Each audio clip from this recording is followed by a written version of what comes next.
La radionovela surgió curiosamente de un experimento que hicimos un 11 de abril hace 6 años, de intentar interesar a las personas en la fecha utilizando narrativa, y se nos ocurrió algo un poquito osado, porque levantó roncha en algunos casos y en otros casos más bien sí sirvió para el propósito de animar a las personas a interesarse en la campaña nacional. Y fue un experimento que hicimos cuando Henry Rodríguez era el director de Noticias Colombia, de hacer una narración deportiva del 11 de abril. Yo ahorita fue muy interesante porque generó como mucha reacción, ¿verdad? Había gente que decía que era una barbaridad que nosotros utilizáramos el fútbol y la narración deportiva para hablar de una guerra, y se ofendieron.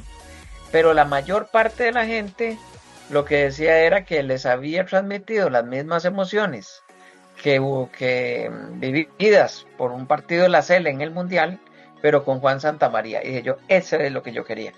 Y lo otro también, si había reacciones, lo peor que le puede pasar a uno es que haya indiferencia con la fecha, y lo que queríamos era que la gente se pellizcara un poquito. Entonces, como el experimento salió bien, el año siguiente, eso fue en el 20, ahora que recuerdo, en el 21 se propuso llevarlo más allá, que si podíamos contar la historia de la independencia, del bicentenario de independencia, como una radionovela. Ese fue el reto. Y la cosa funcionó. Ahí salió la Libertad al Amanecer, al punto que Colombia se comprometió a seguir haciendo una radionovela. Por lo menos ya llevamos 5, vamos a ver si da la cuerda para más, pero de ahí surgió la idea de la radionovela. La historia para mí es una pasión y también es un campo de estudio. Se unieron las dos cosas, como la narración, la cuentería, el teatro, y poder unir pasiones es algo que le da a uno muchas ganas de levantarse en las mañanas a trabajar. Y en realidad la historia de Costa Rica me interesa muchísimo, especialmente la del siglo XIX y primera mitad del XX. Toda, pero esa particularmente. Y de ahí la campaña nacional. La campaña nacional es muy interesante porque me estoy viendo, recuerdo verme con unos 8, 9 años, entrar con mi papá al Museo Juan Santamaría y empezar a ver los objetos con aquella fascinación y descubrir que existía huella material de una época histórica que como chiquito oía mucho, ¿verdad? Por los tambores del 11 de abril, por la estatua de Juan Santamaría, y porque en Alajuela hubo un momento que a mí me marcó, y fue un caso en el que dijeron que iban a traer los huesos de Juan Santamaría de Alajuela, y yo los vi pasar enfrente de mi casa con toda la parafernalia, y al final resultó que eran huesos de animal. Pero era tal, ¿verdad? Tal impresión de toda esa cosa que me despertó tal curiosidad, que me acuerdo que chiquillo yo decía, qué bonito que en este museo hubiera actores que le estén contando en el cuento. Y es muy raro, tuvo que pasar unos 35 o 40 años para que ese sueño se realizara. Y me puse ya el uniforme y todo, y me di ese gustico de infancia, ver personajes ahí.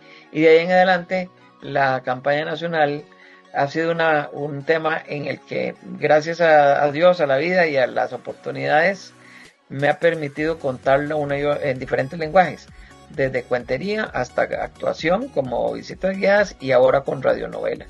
Y yo creo que con esto, bueno, no diría que cierro el capítulo, pero sí me siento como en paz conmigo mismo y con esta época histórica, que la considero indispensable. Es una época histórica que nos está gritando en este momento a Costa Rica, como en un espejo: veámonos en dónde estamos ahora y de dónde venimos. Entonces yo creo que eso es lo que yo, por lo menos con la radionovela, quería cerrar ese ciclo. Tal vez siga contando de otras maneras, pero me da la sensación de que ya ese ciclo tan largo, desde que empezó con los 9 años, va cerrándose ahorita a los 52 en lo que respecta a la campaña nacional. Las radionovelas,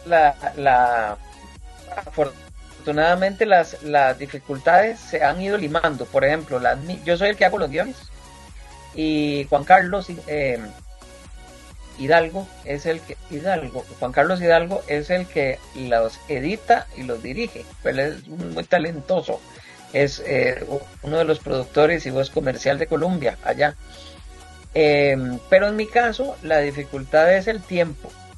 Porque yo no solo vivo, o sea, es que lo más divertido de esto es que yo estoy haciendo un oficio que me apasiona, pero que no existe.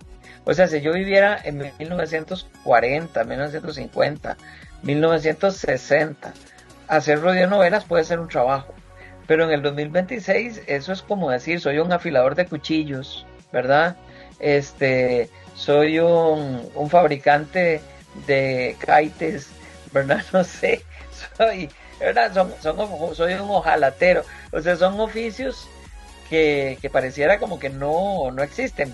Y fue como que se abrió una puertica. Y ahí, ¿cómo se llama? Me dan un chance una vez al año, pero sacar tiempo para hacer una radionovela histórica tiene que compartirse eso con la del trabajo, ¿verdad?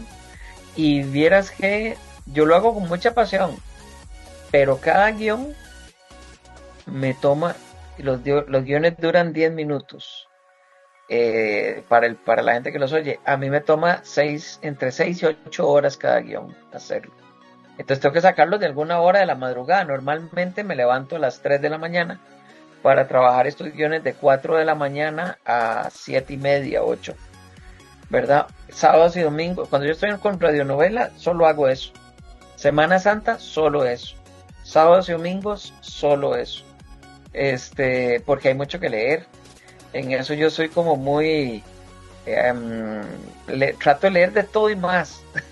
Me da mucho susto porque es historia patria.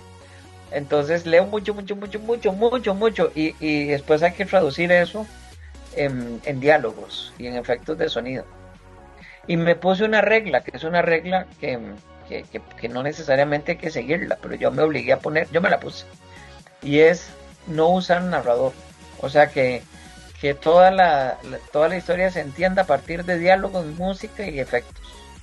Para que no sienta uno que el narrador lo saca del momento, sino que uno cuando está como pegando una oreja en la ventana. No ve, pero escucha lo que está pasando, ¿verdad? No es como algo que me dice un narrador, le estoy contando un cuento, no, yo estoy orejeando lo que está pasando. Entonces cuesta un poquito más, pero es apasionante, es apasionante.